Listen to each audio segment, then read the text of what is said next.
Buenas tardes. Me encanta que estemos aquí. Me agrada muchísimo que estén escribiéndonos, que nos digan que les da gusto que hayamos regresado a la pantalla y todo lo demás. Muchísimas gracias. Yo lo hago con la mejor de las intenciones, aunque a veces desconozca totalmente de lo que estoy hablando.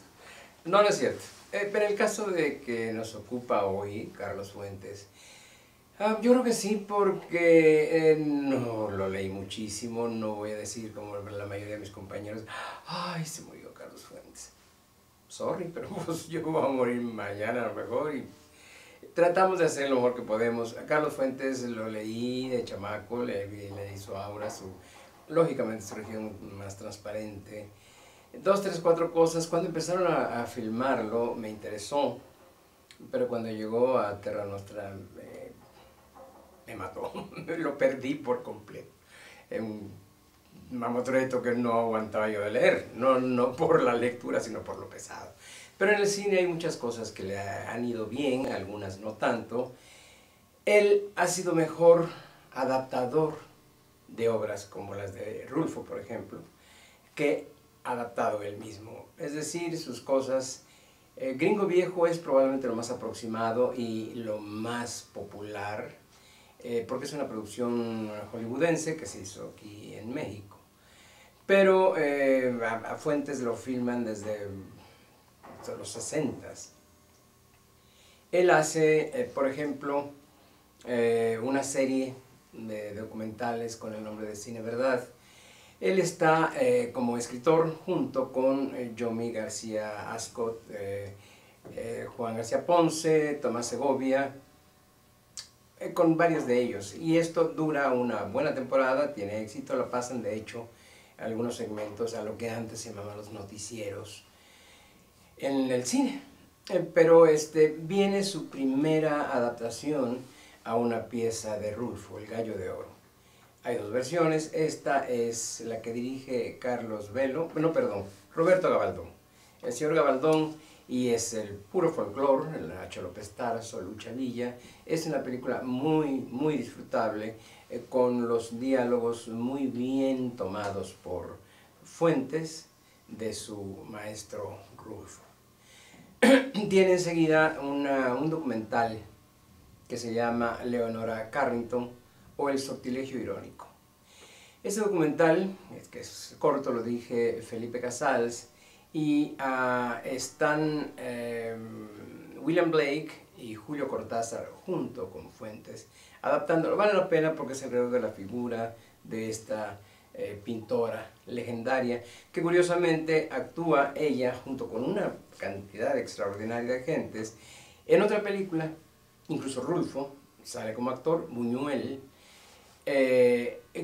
Algunos me dicen que aparece Fuentes ahí, yo no lo recuerdo en la película. En este pueblo no hay ladrones. Sin embargo, bueno, podría valer la pena porque todos eran. Está José Luis Ibáñez, Juan Ibáñez, que fueron dos de los más fieles adaptadores de la obra de Carlos Fuentes para el cine. Por ejemplo, Un alma pura. En Un alma pura toman la historia de Carlos Fuentes, que se llama Cantar de Ciegos, pero es una estructura narrativa con dos o tres historias dirigida por sendos directores y con un reparto muy interesante. Esta película es de 1965. Después Fuentes hace el guión para Las dos Helenas, que es una historia suya, la dirige José Luis Ibáñez. Y Ibáñez dirige a Enrique Álvarez Félix, a una señora muy interesante, muy guapa, que era productora y también actriz, Beatriz Vaz, y a quien llega a ser hijastra de Carlos Fuentes, la señora Julisa. Después de esto, él tiene digamos, es una conjunción muy sabrosa, porque para la primera película que dirige Arturo Ripstein, que se llama Tiempo de morir, en 1966, sobre una pieza de Gabriel García Márquez, Fuentes adapta junto con Gabo y escribe parte de los diálogos. La película es muy sabrosa, es un western muy bien hecho por el debutante, un chamaco, 22 años tenía en ese entonces el joven Ripstein, y Carlos adapta y hace el guión de este primer intento. Años después se haría de nuevo, no con la misma, pero lo hace él mismo adapta la siguiente versión que la hace Ali Triana, un director creo que colombiano, pero no tiene el mismo resultado. Aura, que es una novela que a mí me gusta muchísimo sobre una mujer muy seductora, la hace curiosamente un director italiano, Damiano Damiani. Y aquí tiene como intérpretes a una mujer hermosísima, una mujer que hizo explosión en la pantalla en su tiempo, Rossana Schiaffino.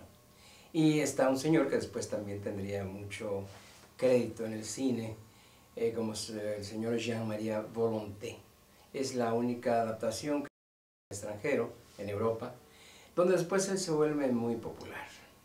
En 1967 hay la adaptación muy afortunada de otra de las grandes obras de Juan Rulfo, adaptada por Carlos Fuentes. Y en esta ocasión Carlos Velo dirige un reparto muy extraño. Pedro Páramo es encarnado en esta ocasión por el señor actor norteamericano mediocre John Gavin. En ese tiempo, nuestro embajador norteamericano en el país.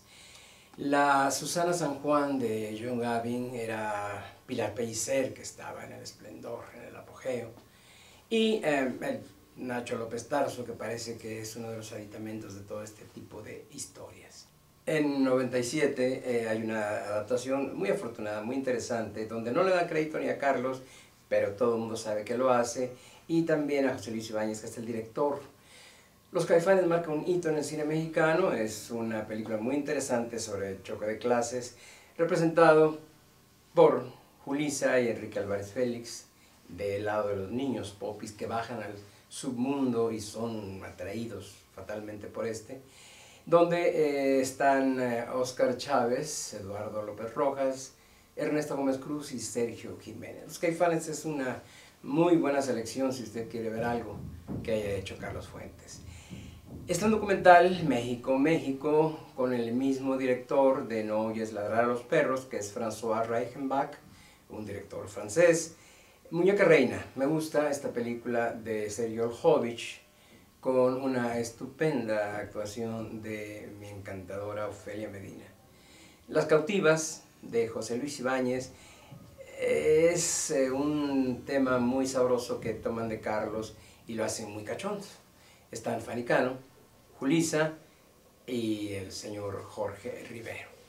Después viene algo espantoso de 1973, la primera novela histórica, la marcan así, con gran costo y todo lo demás, aquellos años, sobre la llegada a México de Maximiliano y Carlota. Y bueno, usted sabe todo lo que pasa por aquí. Dentro de la historia es Casals el que dirige, la señora Elena Rojo es Carlota, y a mí no me gusta para nada, y creo que a nadie le gustó mucho esa película. En el 75 viene No oyes ladrar a los perros, de nuevo con François Reichenbach, sobre Rulfo, por supuesto, una historia corta de Rulfo adaptada por Carlos. Enseguida, en el 81, bueno, no tan enseguida, pasaron 7 años, está El complot petróleo, la cabeza de la hidra, por un señor que también ha hecho cosas muy buenas, es Paul Leduc. Esto están Pepe Alonso, Arturo Allegro y Ofelia Medina. Viene enseguida en el 85 un corto que es Memorándum, original y copia. En el 86 viene de nuevo la segunda versión, Tiempo de morir, donde sobre la historia de Gabriel García Márquez, Carlos Fuentes escribe los diálogos y es dirigida por José Ali Triana. Vieja moralidad, que es del 88, es un corto con Jorge Roussek, Yolanda Abud. Y en el 89, la producción más grande que han hecho de las historias de Carlos Fuentes, que es Gringo Viejo, donde Jane Fonda como productora viene a filmar a México, filman en Chihuahua. La película se la dedica a Gregory Peck, que interpretaba a este personaje titular. Están muchos actores nuestros, por supuesto, como mi adorada Gabriela Roel.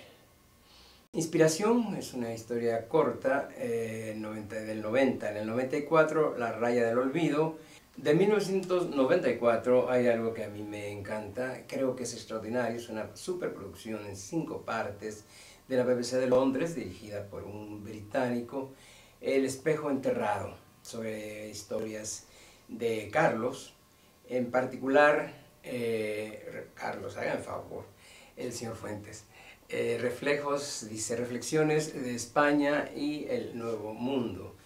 Son 5 historias en base a sus piezas que se basan a su vez en este libro, y el señor Fuentes es el narrador. En 1997, Rubén Jaramillo, una historia mexicana, es un documental que aparece Rulfo curiosamente aquí y lo dirige Oscar Menéndez, un muchacho que ha hecho muchos documentales muy interesantes como 1968 y otros títulos malditos. En el 2000 está el documental México, donde Enrique Rocha es el narrador y la línea argumental es de Carlos Fuentes. Y finalmente una coproducción argentina-española del 2001 que es de nuevo Las dos Helenas, esto es para televisión. Y además acaban de hacer un muchacho hace 150 años, Crónica de la Batalla de Puebla por Carlos Fuentes. Una película hecha para televisión que debe estar muy interesante, no lo hemos visto todavía, siendo que este año se conmemoró la batalla de Puebla, los 150 años y todo lo demás. Pues Carlos Fuentes ha hecho un buen paso en el cine, no tanto como con la literatura, pero ahí está, véalo. Y ojalá pueda sacar algún provecho de esto. Me encanta que esté con nosotros nuevamente, nos estamos viendo para la próxima. Yo soy Amado Talavera Cerdán, escríbanos por favor. Gracias.